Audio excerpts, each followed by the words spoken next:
제가 드릴 그 주제는 뉴로 모듈레이션이 되겠는데, 뉴로 모듈레이션은 아시다시피 다양한 어떤 자극에 따라서 신경 활성과 기능을 인위적으로 변화시키는 기술에 이제 해당이 됩니다. 보면은 다양한 형태의 뉴로 모듈레이션에 대한 그다음에 기준이 있는데, 제가 하고 있는 분야는 정기적인 이제 자극이고, 그 정기적인 자극은 다이렉트 직류와 엘트레이팅 교류를 트랜스크라니얼 그다음에 경 2개, 그러니까 2개를 통과시켜서 자극시키는 이제 기술이 되겠습니다. 아시다시피 스트로크 같은 경우는 심대한 이제 질환이고, 대부분 이제 신체 손상을 동반하기 때문에 치료는 꼭 재활이라고 이제 생각을 하고 있습니다.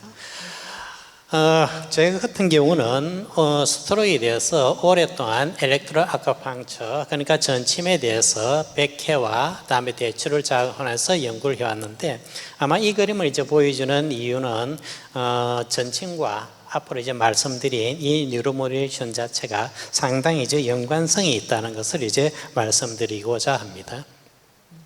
우선 첫 번째, 조금은 이제 오래된 이야기로 시작되게 되는데, 우선 제가 처음 시작한 것은 트랜스크라니얼 다이렉트 직류 TDCS에 대해서 이야기를 하고자 합니다. TDCS 같은 경우는 우선 기본적으로 예전에는 이것을 자극시키는 패드 자체가 아주 넓은 형태의 패드 형태고, 이 패드 형태는 여러 가지 이제 단점이 있습니다. 그 단점은 이 넓다 보니까 한 부분 이제 콤포칼하게 자극을 주지 못하고, 보시는 것처럼 이 네모진 부위에서는 엣지 이펙트라서 그다음에 페인을 동반합니다. 이것이 이제 개선된 형태가 하이 데피니션 일렉트로드에서 링 베이스의 형태가 되고, 제가 처음 실험할 때는 이런 이제 링 베이스의 하이 데피니션 일렉트로드를 동물용으로 이제 만들고, 보시는 것처럼 다이아메트가 한 1.0 정도가 됩니다. 제가 알기로는 우리가 쓰는 이제 침의 직경이 한 0.2mm니까 상당히 이제 근접한 것을 알 수 있고, 일단은 36개 이제 채널 자체를 제작했지만은 아마 8채널만 하더라도 이러한 이제 마우스나 렛의 브레인을 충분히 이제 자극할 수 있는 채널이 될 수 있습니다. 그래서 8채널을 사용했을 때 보시는 것처럼 프리프론탈, 모토, 다음에 페리에탈 이 부분을 다양하게 이제 자극을 할 수가 있습니다. 우선 이러한 엘렉트로드 자체에 대해서 치료에서 가장 영향을 미치는 것 중에 하나가 이런 엘렉트로드를 어떻게 이제 배치하냐는 이제 컨피규레이션에 대한 이제 문제가 되는데, 기본적으로 이 브레인 중에서 우리가 스트로크를 형성한 임팍트 부위를 입시레시트랄이라고 그러고, 그다음에 영향을 받지 않는 상대쪽 부위를 컨트롤 레트랄 했을 때 이 부위에 다음에 아나드와 캐소드를 어떤 식으로 배치하느냐가 다음에 치료 효과에 큰 영향을 미칩니다. 우선 입시에 아노드를 넣거나, 다음에 컨트라레트랄에 캐소드를 넣고, 다음 그 반대를 넣고, 또 아노드 하나만 입시를 넣거나, 다음 컨트롤을 넣거나, 이런 별에서 여러 가지를 이제 시험해 본 결과, 일단은 아노드 자체를 다음에 컨트라레트랄, 그러니까 헬시 부분에 놓는 것이 조금 효과가 좋은 것으로 이제 나타났습니다. 이런 이제 그 자체의 판정은 아래쪽에 보시는 것처럼 다양한 형태의 모토와 다음에 NOR 같은 다음에 코그니션, 그러니까 모토와 코그니션이 이제 측정을 한 것입니다. 다음에 이렇게 되었을 때 일단은 우리가 컨트라레트랄에 아노드를 자극을 했을 때 효과가 생기고, 이것을 또다시 프리프론탈 또는 모토, 다음 페리에탈을 했을 때 어떤 효과를 나타내는 것을 봤을 때, 행동학적으로 보면은 대체적으로 모토에서 나타내는 것이 효과가 큰 것을 이제 볼 수 있고, 이것도 그 뒤에 연속된 코그니션 실험에서도 다음에 모토의 효과가 좋은 것을 이제 나타나고 있습니다. 그다음에 이러한 이제 효과 요인을 알기 위해서 간단하게 그로스 팩터에 대한 PCR 의뢰를 실시해서 한 6개 정도의 캔디데이터를 만들어내고 그다음 릴타임 PCR을 통해서 IL4를 이제 추출을 했지만은 실질적으로 중요한 것은 이제 프로테인 레벨이기 때문에 웨스턴과 엘리자를 통해서 PDGFA 그리고 그다음에 PGA5를 이제 도출했습니다. 그다음 이 두 가지를 이뮤노플루오레센스로 이제 우리가 측정해 본 결과 재미있게도 자극된 부위의 콘트라레터럴 부위와 다음에 손상된 입시레터럴 부위가 두 부위에 유사하게 이러한 그로스 팩터가 증가가 되고 특히 애니온 그다음에 이러한 이제 뉴런에 많이 이제 분포되는 것을 확인했습니다. 그다음 이것을 이제 순차적으로 그 뒤에 각각의 리셉터까지 다음에 확인하고 그 리셉터도 또한 유사한 형태의 이제 분포를 이제 보여주고 있습니다. 그다음에 우리가 이제 봤을 때 기본적으로 이제 이 스트로크에 있어서 가장 이제 그 신경의 이제 회복에 영향을 많이 지키는 것 중에 하나가 뉴로게네시스가 되는데 그 뉴로게네시스도 스트라툼과 다음에 서브벤트럴칼륨, 다음에 코퍼스 칼리즘을 했을 때 대체적으로 뉴로게네시스가 증가되는 것을 이제 볼 수가 있습니다. 이상의 이제 결과를 이제 보게 되면은 우리가 손상되지 않는 부분에 이러한 TDS를 이제 자극을 주었을 때, 그다음에 이런 이제 그로스 팩터와 그다음에 자극되지 않는 입시 부분에서 동시에 이제 증감을 통해서 기능적인 회복을 나타내는 것을 알 수가 있습니다. 아마 이러한 연유 자체는 반대쪽 손상되지 않는 부위에 자극을 주었을 때 그 자극을 받지 않는 다음에 입시레터럴 부분도 칼슘 시그널이 다음에 발현되는 걸로 보아서 아마 그런 요인으로 이제 보고 있습니다. 아마 이 결과 자체가 어떤 이제 의미를 이제 가지느냐고 하면은 대부분의 이제 뇌졸중 재활에 대한 이론은 인터 헤미세프릭 이니베이션 모델을 이제 베이스를 하고 있습니다. 이것은 이제 무슨 이야기냐면은 기본적으로 두 개의 헤미스피어 중에서 한쪽 부분에 이제 손상을 받게 되게 되면은 두 사이에 일어나는 밸런스가 깨어지고 어떻게 되게 되면 헬스된 헤미스피어의 강한 형태의 이니비션에 따라서 다음에 그 재활에 많은 어려움을 나타납니다. 그럼 당연히 우리가 여기서 보시는 것처럼 이런 과도하게 이니비션 되는 부분을 다음 낮추어주고 다음에 그 손상된 부분에 액티베이션을 하려고 하게 되면은 캐소드 자체를 다음에 헬시한 부분에 놓고 아노드 자체를 다음에 손상된 부위를 낳는 것이 일반적인 법칙입니다. 그런데 앞서 이제 결과 자체는 이제 반대된 이제 결과를 이제 보여주고 있는데 그 뒤에 이제 나온 것이 이제 디포너라는 부분 자체가 바이오모달 이제 밸런스 리커버리 모델이라는 것을 새롭게 이제 제시를 했습니다.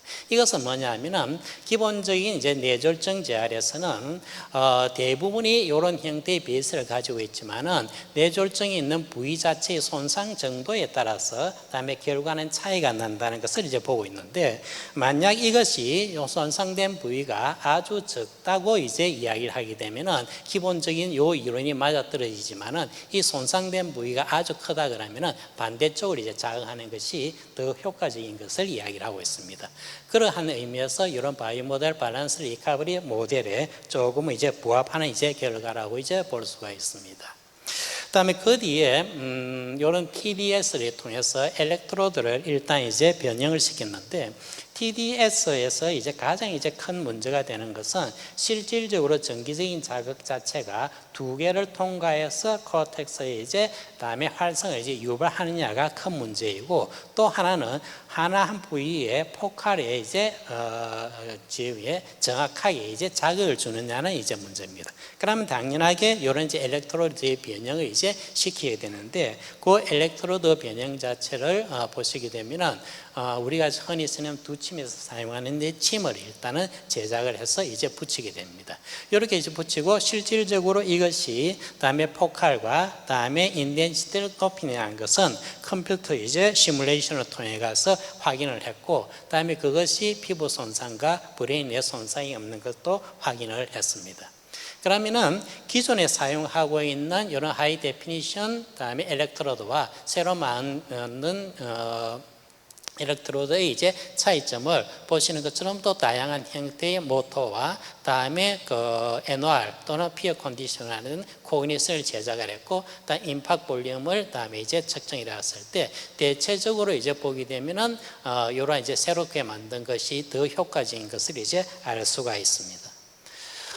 다음에 이런 효과적인 형태의 다음에 노블, 다음에 일렉트로드 자체를 앞서 본 것처럼 다음에 콘트라레터럴의 아노드만 자극하고, 다음 또 하나는 반대쪽에 손상된 부의 캐소드를 통해서 다음에 서로의 다음에 기능을 쭉 비교해 봤을 때, 다음에 이 두 개 중에서 일단은 아노드의 입시에 아노드를 자극한 것이 조금 효과는 없지만은 두 개다가 모터와 다음에 코그니션이 있어가지고 다음에 유사한 이제 효과를 나타내는 것을 알 수가 있습니다. 따라서 이 두 가지의 이제 노블한 다음에 일렉트로드의 기준을 하기 위해서 다음에서 트랜스크립토미를 제작했고, 다음에 거기서 나오는 이제 공통된 형태의 다음에 타켓을 쭉 이제 살펴봤는데, 이 타켓 중에서 여러 가지 검증을 거쳤지만은 맨 앞쪽에 있는 인식 그 자체가 기본적으로 캐그 지구에서 SRP 자체가 연관이 되기 때문에 이쪽으로 이제 포인트를 이제 맞추게 됩니다. 아시다시피 다음 인시와 SRPP 같은 경우는 여기 서로가 이제 컴바인 되어 있을 때는 안정적이지만은 인시가 디그레이션 되게 되면은 자연스럽게 액티베이트된 SRPP1 자체는 강한 형태의 이제 세포 독성을 이제 나타내게 됩니다. 따라서 저희들이 살펴본 것은 이런 NMDA 리셉터에 관계된 SRPP 시그널 전체를 이제 살펴봤습니다. 리셉터와 다음에 각각 그리고 그에 연관된 형태의 인포메이터리 프로세스를 이제 살펴보았습니다. 그것을 이제 이뮤노 프로센서를 통해서 각각 이제 확인하고 대부분 이제 NU에 이제 발현되는 것을 이제 확인을 했고, 다음 이렇게 되었을 때 새롭게 이제 만들어진 형태의 일렉트로드 자체는 이러한 이제 NMDA 리셉터의 디펜던트한 인세와 SRPP를 통해서 셀 데스를 줄이고, 이것이 곧바로 다음에 모터와 코그니션의 기능 회복을 연관된다는 것을 이제 밝혔습니다. 다음 이제 세 번째 이야기는 앞서 본 형태의 그런 일렉트로드 자체를 그다음에 TACS, Alternating, 그러니까 교류 다음에 전기 자극에 이제 저희들이 적용을 해봤습니다.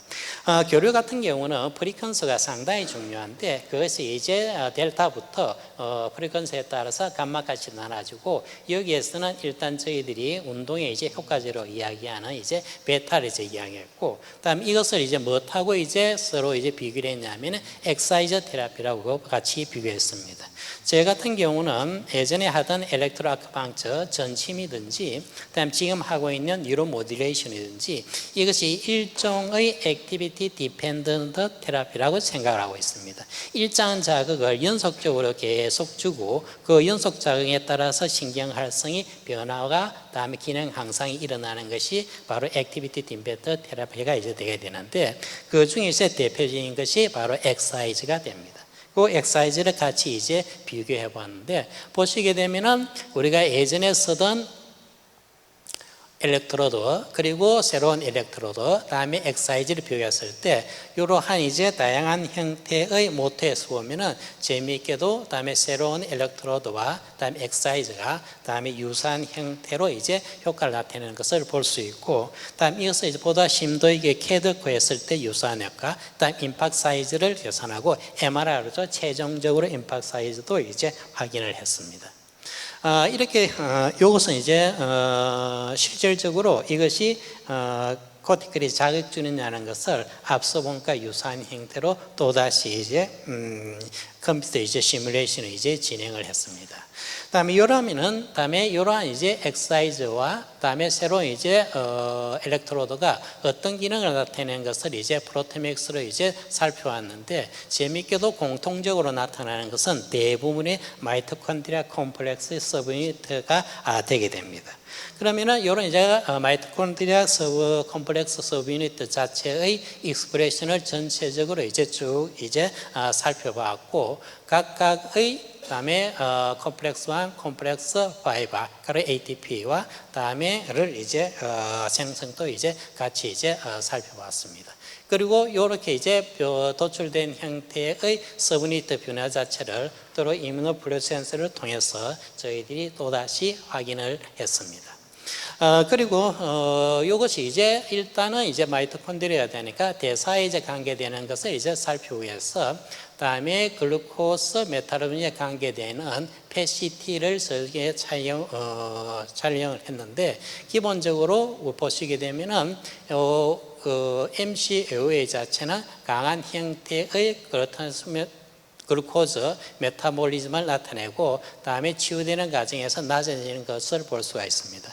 여기서 나타나는 대부분의 이제 글루코즈 메타볼리즘 자체의 원인은 기본적으로 마이크로글리아라고 있습니다. 그래서 마이크로글리아의 숫자를 다시 이제 개수를 해본 결과 그다음에 이런 이제 세론 엘렉트로드와 다음 엑사이즈와 도자기 나타지는 것을 확인을 했습니다. 그리고 그러면 이것을 이제 셀 얼바이벌에 연주되는 원인 자체가 무엇이냐를 알기 위해서 봤을 때 그게 또 공통적으로 이제 나오는 것이 마이크로콘드리아 콤플렉스뿐만 아니라 CD47이 있는데 이런 CD47은 아시다시피 SRPP가 들어와서 어떤 의미에서는 do not eating 시그널, 그러니까 나를 잡아먹지는 시그널을 저장하고 아시다시피 마이크로글리아 자체가 초기적인 어떤 파고사틱 그다음에 작용 자체는 치유에 관계되지만은 이것이 과도하게 되면은 이것 또한 이제 신경계 이제 손상으로 이제 이어지고 있습니다. 그다음에 이러한 것을 각각 뉴런과 마이크로글리아를 살펴봤을 때 기본적으로 치유되는 과정에서 과도한 형태의 마이크로글리아의 다음에 포식작용을 일단 저해한다는 것을 확인을 했습니다.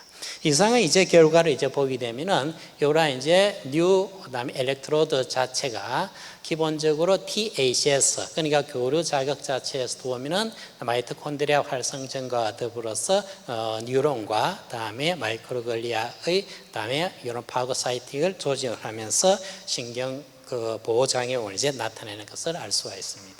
이상 보시게 되면은 일단 초점 자체가 제일 처음에 제가 말씀드린 것이 하이 데피니션 엘렉트로드고, 다음 이것을 이제 치명으로 변화시켜서 다음에 서트로 이제 접근을 시켰고, 다음 이것이 보다 편시, 그러니까 제 옆방에 신하경 교수님이 계시는데 이분이 상당히 이제 편시한 것을 이제 좋아하고 있습니다. 그래서 그 편시한 형태를 이제 만든 것이 바로 요 모델이 되게 되었습니다. 보시게 되면은 이것이 전기적인 자극이고 아래쪽에 LED를 통해서 다음에 빛을 다음에 콤바인을 함 통해서 보다 투과성이 높고 강한 형태의 자극을 전달하는 형태고, 아마 이것을 이용해서 그린파틱 시스템에 아마 적용해서 연구를 하신 걸로 알고 있습니다.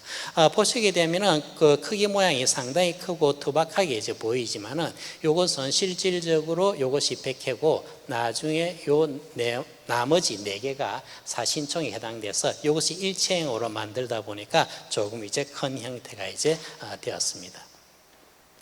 이상의 이제 결과를 보게 되면은 일단은 저희가 하고 있는 이러한 컬런트 스티뮬레이션 또는 일렉트릭 스티뮬레이션 자체가 기본적으로 긴 형태, 롱텀의 다음에 변화를 유발하게 되고 이게 액티비티 팀 패턴의 그로스 팩터를 나타내고 기본적으로 다양한 형태로 우리가 적용을 할 수 있지만은 앞서 본 것처럼 일단 바이모델 밸런스 리커버리 모델에서 적용을 할 수 있다는 것을 알 수가 있습니다. 저 같은 경우는 이제 정년이 이제 얼마 남지가 않아 가지고 이러한 그 스트로크에 있어 가지고 기본적인 이런 일렉트릭 스티뮬레이션 자체가 어떤 기능을 이제 나타내는 것을 전체적으로 리뷰를 이제 쭉 작성을 해봤는데, 일단은 가장 이제 기본적인 것은 코티칼 익사이터빌리티, 그러니까 바로 이제 이런 그 코텍스의 이제 흥분성입니다. 이것이 있어에 따라서 앞서 본 것처럼 엔터 헤미스피릭 임밸런스든지 다음 바이모딜 리커버리 대체를 이제 우리가 설명을 할 수 있고, 다음 이것을 연속적으로 쭉 자극을 하게 되면은 자연스럽게 NMDA 리셉터를 이용해서 다양한 형태의 그로스 팩터를 이제 만들어냅니다.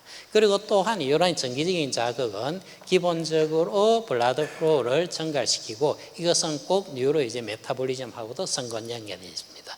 그리고 다양한 연구에 보게 되면은 특히 스트로크에서는 이런 안티 인플라메이션에 관계되고 이 전체가 다음에 하나만 단독적인 역할이 아니라 서로 이제 보완적인 역할을 이제 하고 있다는 것을 알 수 있고, 일부 이제 보게 되면은 이러한 형태의 전기 자극 자체가 두 개를 통과하는 것을 다음 의심하는 분도 많이 있습니다. 그런 분 자체는 보게 되면은 이 전기적인 자극은 우리가 흔히 두침과 유사하게 스칼프, 두피에 대한 전기적인 자극을 이야기하는 사람이고, 이 사람들은 이것은 페리페랄 너브가 작용하지 않는다고 이야기를 하고 있습니다.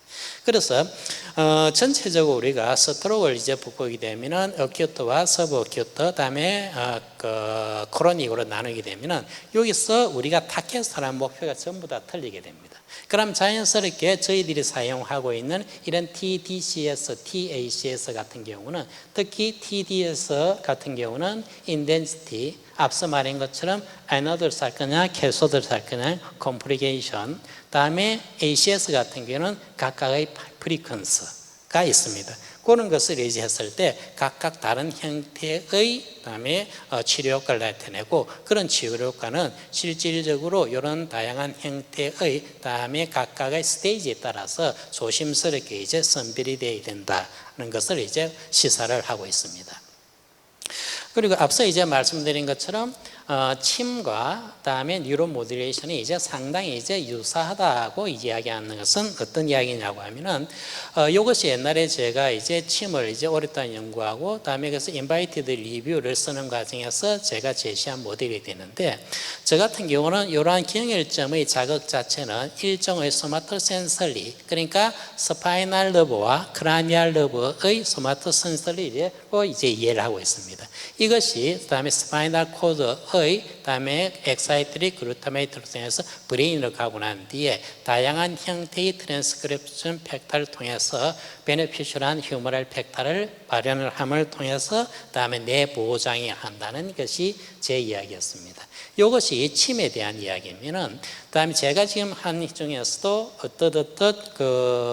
중간에 시사하는 바가 있지만은 기적적인 형태의 코티칼 엑스페이트 TDCS든지 TACS든지 이것 또한 유사한 형태로 가서 앞서 본 것처럼 베네피셜한 그런 팩터를 분비하게 되고, 그것이 뇌신경의 보호작용을 나타내고 스트로크에서 재활에 도움이 된다는 것을 알 수가 있습니다. 어떻게 보게 되면은 여기 있는 뉴로 모듈레이션, 방금 말하는 이런 뉴로 모듈레이션을 우리가 흔히 센트럴 뉴로 모듈레이션이라고 이야기하게 되면은 이러한 경혈증의 자극 자체를 우리가 페리페랄 뉴로 모듈레이션이라도 이야기를 할 수 있습니다.